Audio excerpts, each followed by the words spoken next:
लब थरथरा रहे थे मगर बात हो गई।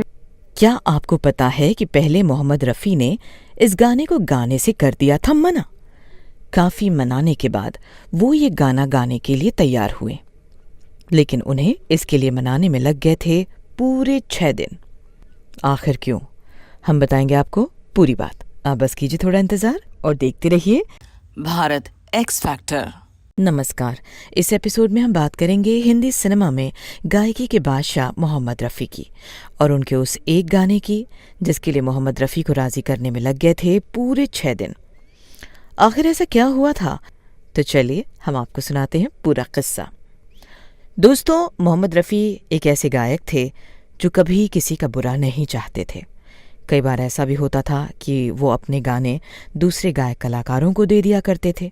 इसके उलट कभी कभी ऐसा भी होता था कि कोई गाना पहले किसी और गायक की आवाज़ में रिकॉर्ड किया गया, लेकिन प्रोड्यूसर या कलाकारों ने उसमें बदलाव करवाकर वो गाना मोहम्मद रफ़ी से गवाया। हम जो कहानी आपको बता रहे हैं उसमें भी ऐसा ही हुआ था। जी हाँ, बिल्कुल ऐसा ही हुआ था। 1967 में एक फिल्म आई थी, नाम था पालकी। इसमें थे राजेंद्र कुमार और वहीदा रहमान। इस फिल्म को डायरेक्ट किया था S.U. सनी ने। फिल्म में संगीत दिया था नौशाद ने। इस फिल्म में गाना था कल रात जिंदगी से मुलाकात हो गई। इस गाने को तलत महमूद की आवाज़ में रिकॉर्ड किया गया था और तो और इस गाने को पर्दे पर राजेंद्र कुमार ने गाया भी था और इसकी शूटिंग भी हो गई थी। फिल्म की पूरी यूनिट को तलत महमूद का ये गाना अच्छा भी लगा था। दिक्कत ये हुई कि फिल्म पालकी पूरी होने के पहले ही डायरेक्टर S.U. सनी की मौत हो गई और पालकी के अधूरे काम को पूरा करने की जिम्मेदारी दी गई महेश कौल को। एक दिन फिल्म के प्रोड्यूसर पूनम भाई, निर्देशक महेश कौल और अभिनेता राजेंद्र कुमार के साथ संगीतकार नौशाद के पास पहुंचे और उनसे मुखातिब होते हुए कहा, हम सबकी इच्छा है कि आप कल रात जिंदगी से मुलाकात हो गई वाला गाना मोहम्मद रफ़ी की आवाज़ में रिकॉर्ड कीजिए। संगीतकार नौशाद को बड़ा अचंभा हुआ कि ये लोग एक खूबसूरत गीत को आखिर क्यों बदलना चाहते हैं।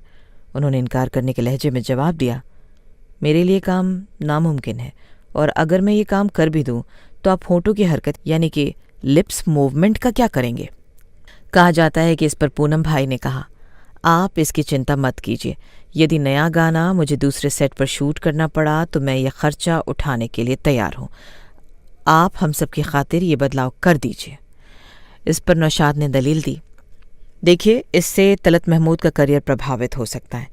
इस पर पूनम भाई ने जवाब दिया, नौशाद साहब, मेरे भी लाखों रुपए इस फिल्म पर लग रहे हैं, मेरे पर भी तो करियर का सवाल है।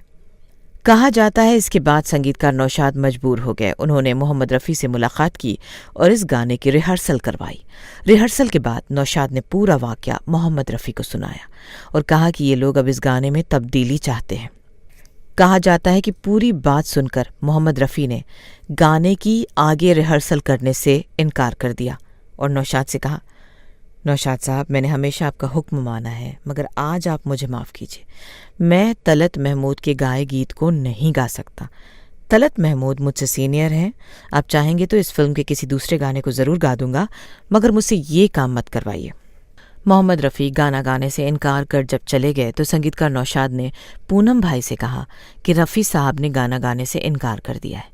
इसके बाद पूनम भाई मोहम्मद रफ़ी से मिले, लेकिन मोहम्मद रफ़ी गाना गाने के लिए तैयार नहीं हुए।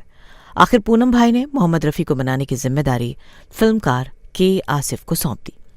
फिर पता नहीं कि आसिफ ने मोहम्मद रफ़ी को कौन सी पट्टी पढ़ाई कि मोहम्मद रफ़ी ये गाना गाने को तैयार हो गए। कहा जाता है कि K. आसिफ को मोहम्मद रफ़ी को ये गाना गाने के लिए मनाने में पूरे 6 दिन लग गए। आखिर ये गाना मोहम्मद रफ़ी की आवाज़ में रिकॉर्ड हुआ। कल रात जिंदगी से मुलाकात। इस एपिसोड में आज बस इतना ही। अगले एपिसोड में आपसे फिर होगी मुलाकात। यदि अब तक आपने इस चैनल को सब्सक्राइब नहीं किया है तो अब ज़रूर कर लें। फिलहाल हमें दीजिए आज्ञा। नमस्कार। लब थरथरा रहे थे